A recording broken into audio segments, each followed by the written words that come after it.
Jurado, consultor en temas de políticas públicas y derechos humanos, se encuentra con nosotros en los estudios de la ciudad de Quito, con quien vamos a conversar sobre ciertas precisiones que tienen que ver al linchamiento mediático. Rommel Jurado, muy buenos días, bienvenido.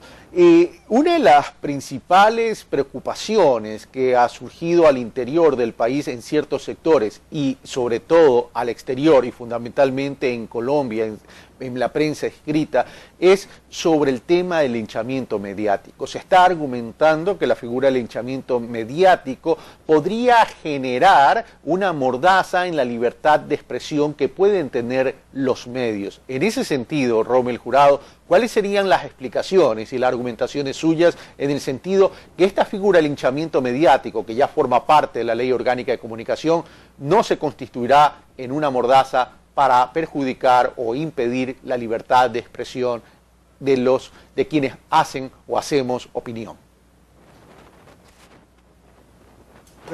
Agradecer por esta entrevista, una oportunidad de hacer pedagogía social con los ciudadanos.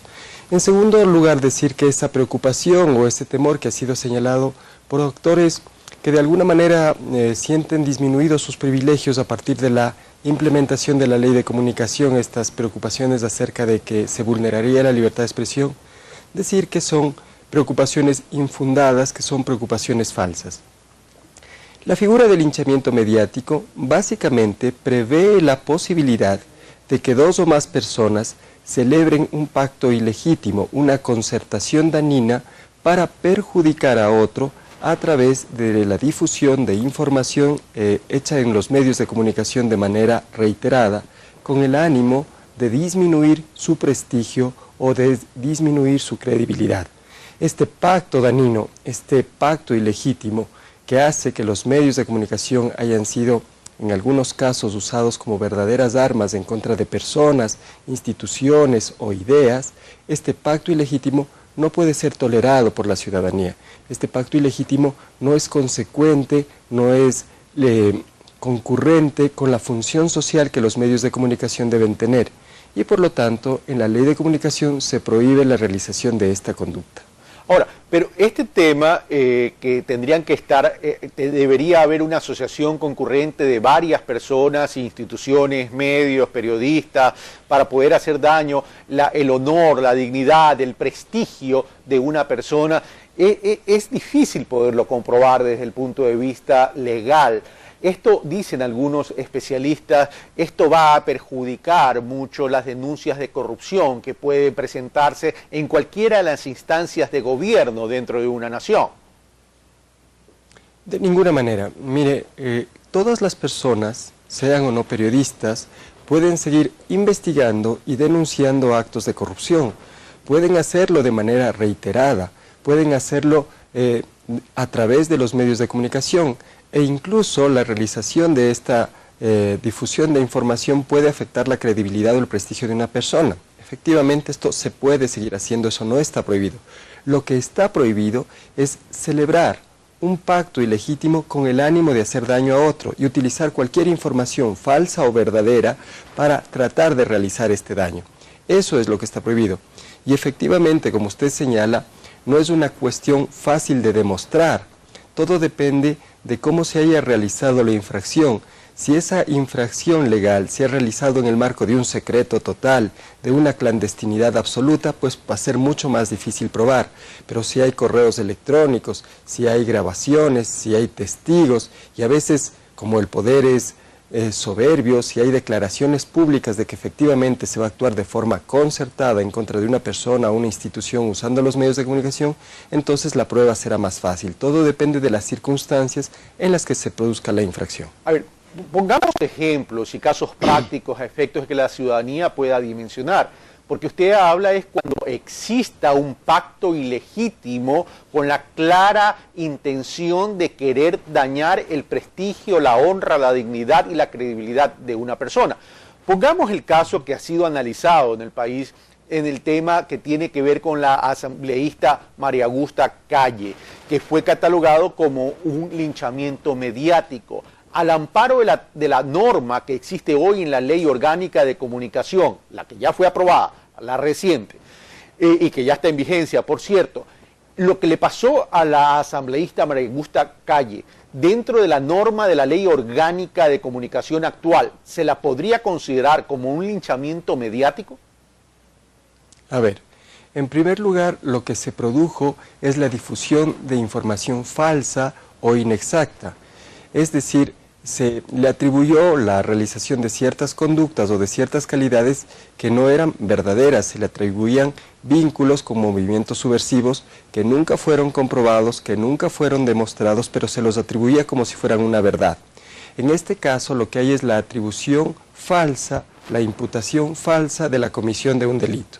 Ahí cabía el derecho de rectificación, hay efectivamente daño moral y se puede perseguir a las personas que realizaron esa conducta. Pero el linchamiento mediático no solamente implica la difusión de información falsa o verdadera, de forma reiterada, que afecte la dignidad, la honra, la credibilidad de las personas, sino que además requiere que esa realización, que esa conducta realizada sea el fruto de una concertación, sea el fruto de un pacto ilegal, de un pacto ilegítimo. Si se llegara a comprobar que uno o varios periodistas o uno o varios medios se pusieron de acuerdo para causar este daño a la asambleísta Calle, por razones políticas, por rencores personales, por diferencias ideológicas, por lo que usted quiera, si se llegara a comprobar eso, entonces habría lugar a la figura del linchamiento mediático. Ahora, usted habla, lo que sucedió ahí fue una imputación falsa, o una información falsa o inexacta, o la imputación de cometimiento de un delito. El problema es que fue recurrente, y el tema es que cuando sale absuelta, incluso por la propia Fiscalía de Colombia, los medios de comunicación no le dan el mismo tratamiento a esa información falsa o inexacta y a esa imputación sobre el cometimiento de un delito que se la estaba acusando. Entonces, desde ese punto, tan solo bastaba simplemente el derecho a la réplica. Mire, el problema es que cuando sucedieron los hechos vinculados al caso de la asambleísta Calle, lastimosamente todavía no estaba aprobada la ley de comunicación. Si hubiese estado aprobada la ley de comunicación, se hubiera impedido con el derecho de rectificación o de réplica que se continúen produciendo informaciones falsas, injuriosas o incluso juicios de culpabilidad. Eso está prohibido ahora. Entonces no habría podido prosperar esta campaña que se desarrolló en su contra, con la que se afectó su dignidad, se afectó su credibilidad pública, se afectó su prestigio e incluso se afectaron algunos derechos del asambleísta.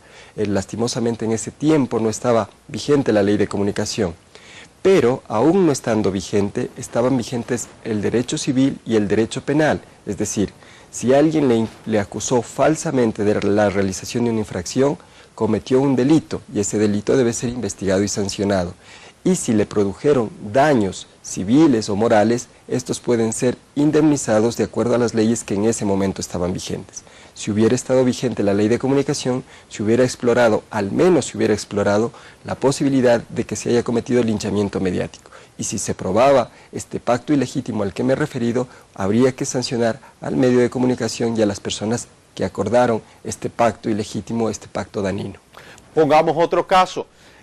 Pongamos el caso del economista Pedro Delgado, expresidente del Banco Central. A él se lo acusó de muchas cosas, incluyendo el tema del famoso título adulterado, falsificado, etcétera, etcétera. Mientras no se llegó a la comprobación, igual la noticia seguía saliendo. Bajo esta figura del linchamiento mediático, no va a existir no existiría una autocensura de parte del medio de comunicación y de parte de los periodistas investigadores sobre este tema, y ahí los medios de comunicación no van a dejar de aportar al descubrimiento de una verdad. A ver, esta pregunta es muy interesante y algo parecido me preguntaron en una radio capitalina.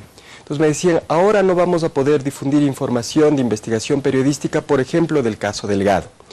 Y yo les decía, en derecho, primero no basta con afirmar, y en derecho, además de afirmar, hay que demostrar. ¿Qué es lo que hay que demostrar? Demostrar que todos los elementos normativos que constan en la descripción legal del linchamiento mediático se cumplan. Entonces, para desarmar este argumento, yo le pregunté al periodista, ¿usted difundió información sobre el señor Pedro Delgado? Sí, me contestó. Muy bien. ¿Usted la difundió de manera reiterada a través de un medio de comunicación? Sí, me contestó. ¿Esto hicieron otros medios de comunicación? Sí, me contestó. Hasta ahí todos los elementos del linchamiento mediático parecían haberse verificado. Una pregunta más, le dije.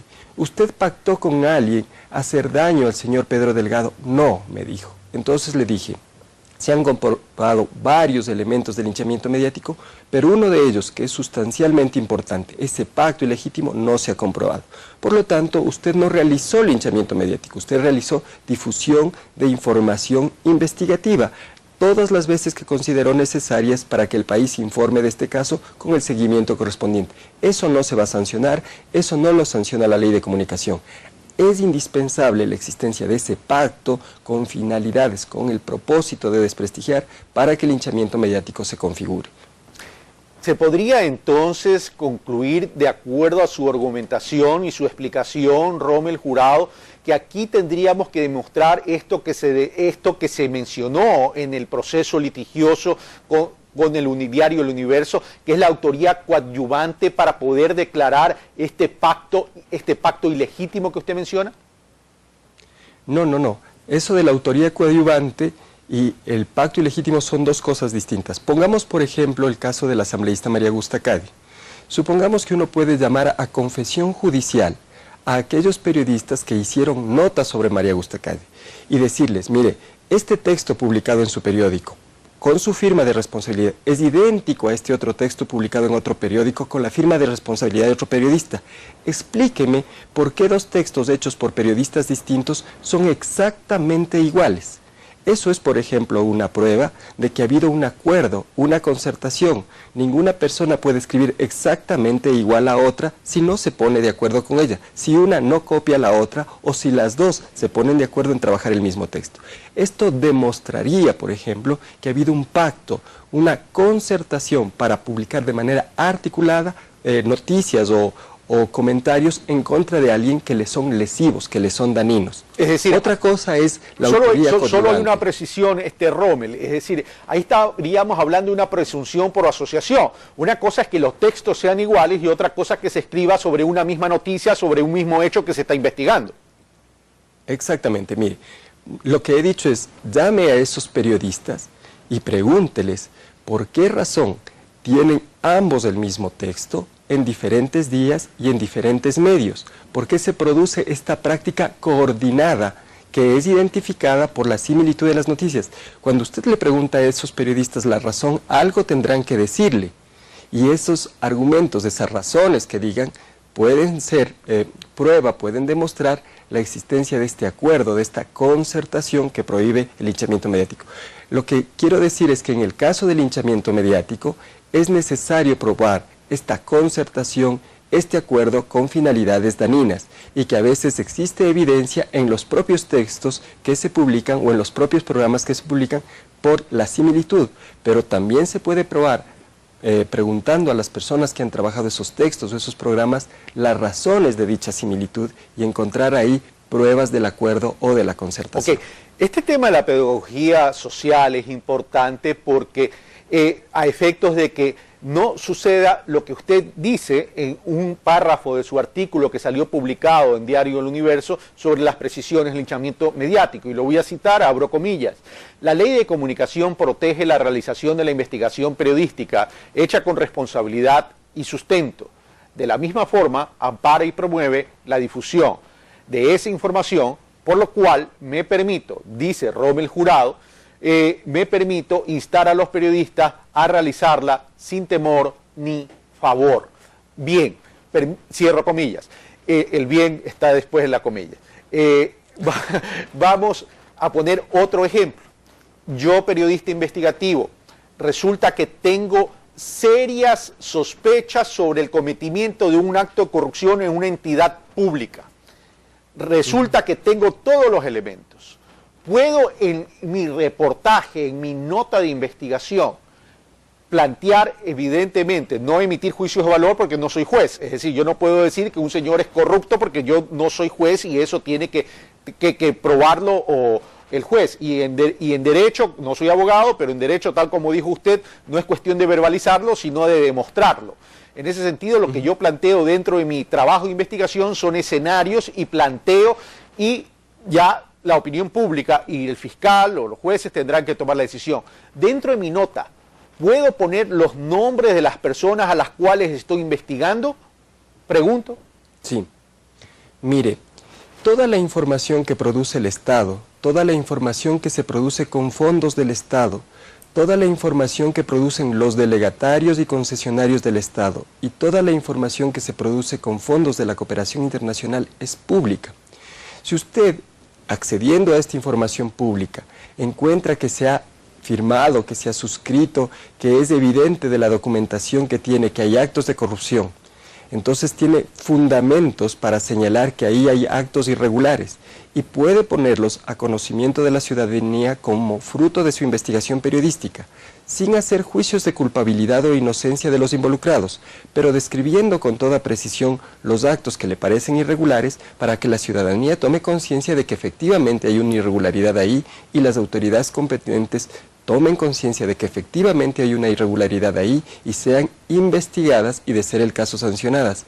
Esa ha sido, y creo que debe seguir siendo, la misión del periodismo de investigación responsable: hacer investigación sobre el uso legítimo o ilegítimo que hagan los poderes públicos, pero también los privados, y dar fundamentadamente cuenta de esto a la ciudadanía y a las autoridades públicas para que se tomen correctivos. A ver, permítame ser más precisos todavía, permítame hacer, y discúlpeme que en este ejercicio que estamos teniendo, pero creo yo que es importante para que la ciudadanía lo entienda. Supongamos que en mi nota yo pongo el señor X, Y y Z, alto funcionario de una institución pública, suscribió en días pasados un contrato sobre la construcción de un proyecto en la ciudad de Guayaquil. Claramente se podría constatar de que este contrato contiene un sobreprecio si lo consideramos esos precios en relación al mercado. Yo ahí no estoy insinuando que el señor cometió un acto de transgresión irregular y de corrupción. Mire, usted sabe que la palabra es delicada y hay que usarla con precisión. Definitivo. Lo que yo diría es, en el contrato número tal, firmado en tal fecha, por el señor tal que ejerce el cargo tal, se establece en este listado de precios para la construcción de esta obra pública. Sin embargo, una vez consultados este y este oferente, todos los precios que nos han comentado, todos los precios que nos han indicado están 35, 45, 65% debajo de los precios del contrato que he citado. Esta diferencia de precios debe ser explicada por el funcionario porque al parecer no hay una justificación razonable que nos sea explicada a nosotros. Entonces es llamar a comparecer al funcionario para que explique esta diferencia, no hacer juicios de culpabilidad, no hacer acusaciones, pero sí decir los datos con toda precisión, porque los ciudadanos no son tontos ni las autoridades tampoco. Cuando ven que hay una notoria diferencia entre el precio del contrato y el precio de los oferentes, lo mínimo que se debe hacer es pedir explicación a la autoridad pública que celebró el contrato para que explique por qué existe esa diferencia. Ahora, otra de las argumentaciones que se menciona es que como las noticias se producen sobre hechos, el periodista no genera la noticia, el periodista trabaja sobre la noticia, pero no la genera. Pero dice que hay que contrastarla y que tiene que ser veraz. ¿Qué pasa? Que para contrastar tengo que recurrir a la fuente, en este caso a la instancia de gobierno o a la instancia pública del ejemplo que estamos teniendo. ¿Qué pasa si no me dan la información y no la puedo contrastar? ¿Puedo publicar la noticia? ¿Puedo publicar mi trabajo de investigación? Le agradezco mucho esta pregunta. En el artículo 22 de la Ley Orgánica de Comunicación se fijan las condiciones para que la información de relevancia pública sea, primero, verificada, segundo, contrastada y tercero, los datos que se consignan en ella sean precisos. La verificación implica que hay que asegurarse que los hechos noticiados sucedieron, es decir, no hay que inventarse las noticias. Por otra parte, la contrastación implica que hay que recoger las versiones de todas las fuentes, de todas las personas que están directamente involucradas y publicarlas de una manera equilibrada. de manera que el ciudadano pueda acceder a estas versiones y hacer sus propios juicios de valor, tenga las explicaciones de todos los lados. Pero ¿qué pasa si una fuente no quiere dar su versión? Eso se consigna en la nota periodística. Dice, había aquí 3 involucrados, 2 sí quisieron dar sus versiones sobre los hechos, las recojo de manera equilibrada, pero uno no quiso hablar. Es su derecho no hablar. Yo señalo en la nota que no ha hablado y así está satisfecha la obligación de los periodistas de recoger todas las versiones y colocarlas de manera equilibrada. Y finalmente, hay que consignar con precisión los datos. No es lo mismo que citen a Rommel Jurado Vargas que a Rommel Vargas Jurado. No es lo mismo que digan que debo $1.500 que debo $500.000. Verificación, contrastación, precisión en la consignación de datos son requisitos indispensables de una nota periodística bien fundamentada. Además se pide, la Ley de Comunicación lo establece, que haya una debida contextualización de la nota, es decir, datos suficientes sobre las personas y los hechos que se notician, y también que se realice una cita pertinente de la fuente. Si usted me cita a mí como solamente académico o profesor, en un asunto académico eso es correcto, pero si yo tengo algún asunto en el que tengo un interés directo, porque soy funcionario, porque soy socio, por esa condición, ese nexo entre la fuente y la noticia debe ser adecuadamente citado. Y ya para terminar, Rommel Jurado, agradeciéndole por este ejercicio pedagógico que realmente es tremendamente importante para aclarar el tema. Ahora, espero que los jueces también realicen este ejercicio, porque a la hora del té son ellos los que van a tomar las decisiones. Ahora, otro caso de la vida real. Revista Vanguardia, hoy ya cerrada Revista Vanguardia, o por lo menos así anunciado, un lío tremendo entre periodistas y dueños o propietarios, etcétera, etcétera, pero voy al ejemplo de la Revista Vanguardia, no de este caso que he mencionado, sino a otro. Portada. La cara del que era en ese entonces presidente del Instituto Ecuatoriano de Seguridad Social, economista Ramiro González. Un close-up de su rostro, de su cara, con escritos alrededor de sus caras, con adjetivos como corrupción, como irregularidades, etcétera, etcétera. ¿Eso se podría considerar una figura de linchamiento mediático, o porque no puedo considerar que existe un pacto ilegítimo, eso no sería linchamiento mediático? A ver, de ahora en adelante los medios de comunicación tienen que hacer un ejercicio de imaginación por una parte y de responsabilidad por otra, para tratar todos los temas delicados, incluso aquellos que tienen que ver con actos de corrupción, de una manera inteligente, pero respetuosa de los derechos humanos de las personas. De ahora en adelante, estas imágenes, a veces groseras, de personas detenidas, esposadas o cubiertas del rostro, no pueden circular. Tampoco pueden circular imágenes de ridiculización de las personas. Uno tiene que tratar los asuntos de relevancia pública con responsabilidad, con imaginación, con respeto, pero el límite de todos los contenidos es respetar la dignidad humana y los derechos de las personas. Por lo tanto, estas imputaciones, estos escritos en la cara de una persona, aunque sean caricaturizados, cuando afecten los derechos de las personas, ya no pueden ser presentados. No creo que haya sido una figura de linchamiento mediático, creo que ahí hay una lesión a los derechos humanos, un inadecuado tratamiento de la imagen pública de una persona. Creo que hay imputación de acusaciones, o al menos sugerencia de imputación de acusaciones, pero no creo que exista la figura del linchamiento mediático por la publicación de esa portada. Rommel Jurado, muchas gracias por haber estado con nosotros. Un placer siempre. Nosotros hacemos una pausa y regresamos con más de Primera Hora.